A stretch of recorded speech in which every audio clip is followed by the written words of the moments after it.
Hello, my name is Sebastian Klembt and I'm an assistant professor at the University of Würzburg working in the Cluster of Excellency CTQ-Mod. I'm researching novel concepts and designs for semiconductor lasers of the future.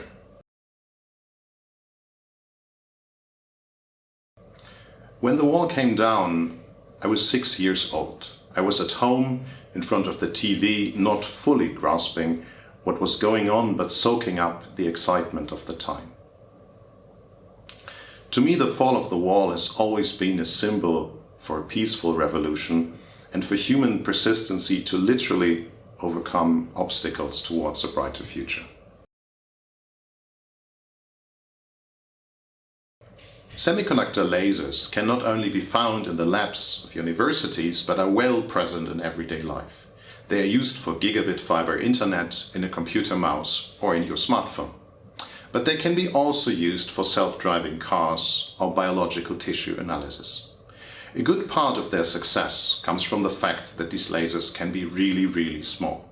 In fact, smaller than a grain of sand. In order to create more and more powerful lasers, you could come up with the idea with simply combining many of these lasers to form a bigger laser with specific laser properties. However, up until now, most attempts have failed because the superlasers suffer from fabrication imperfections, emitted slightly different colors and with a different phase. And for some of the potential applications, this is a deal breaker. So what did we do? We are breaking the wall to topological transport of light and topological lasers. We have been looking into the field of mathematical topology and topological insulators for inspiration.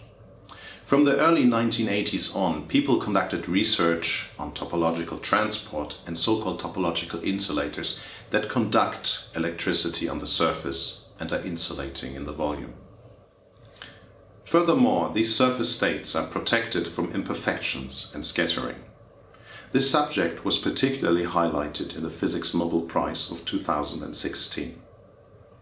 We took these mathematical concepts of topology and applied them to light. We coupled the before-mentioned semiconductor lasers in a specific way, allowing them to form one bigger topological laser, emitting light with one precise color or wavelength and with a specific laser property called coherence. This idea has the potential for a range of novel, compact and high-power laser devices.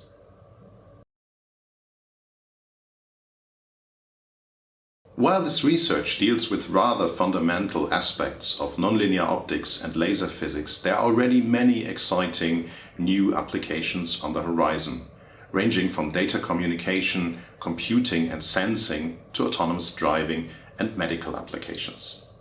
There are still many questions left that me and my colleagues need to address. How does the topological laser and its coupling dynamics work on a microscopic level? How scalable is the design and how big and powerful can we make these lasers? And what type of materials are best suited for real-life applications? These are some of the questions that me and my colleagues are going to address in the future.